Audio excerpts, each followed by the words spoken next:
everyone.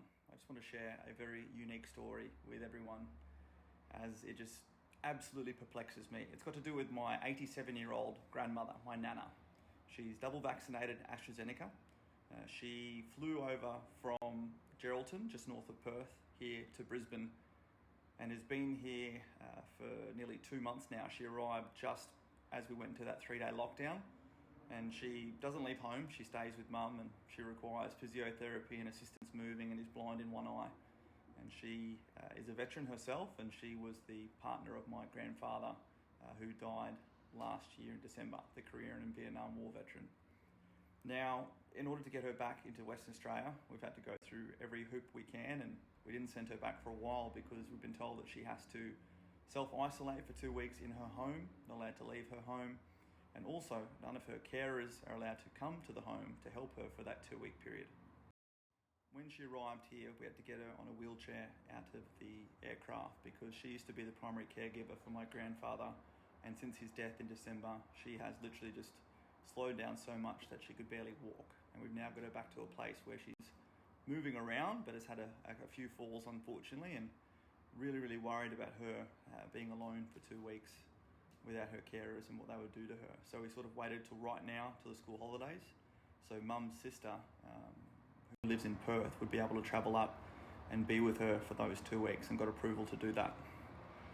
So Nana left on a flight this morning, got to Perth, and despite all of our efforts getting everything sorted, was met with the police at Perth and told that she was not allowed to get onto the connecting flight from Perth to Geraldton and would have to drive.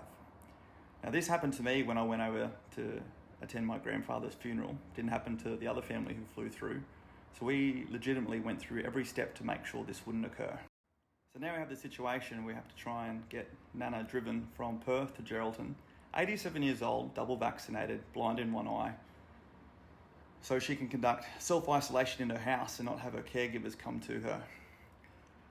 She is meant to be the key demographic that we're meant to be supporting with these parameters to help them not be so affected by this virus.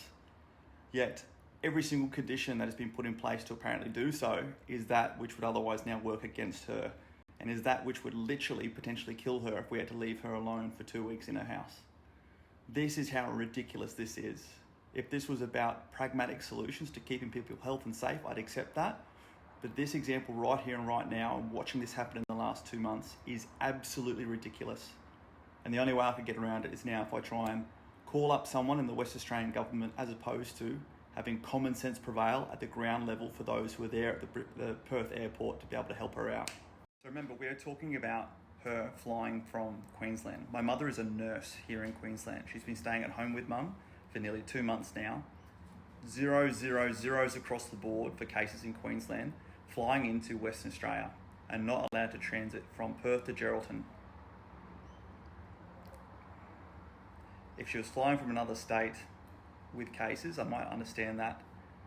But ladies and gentlemen, please tell me if I'm going crazy or if everyone else really does appreciate how ridiculous this situation is.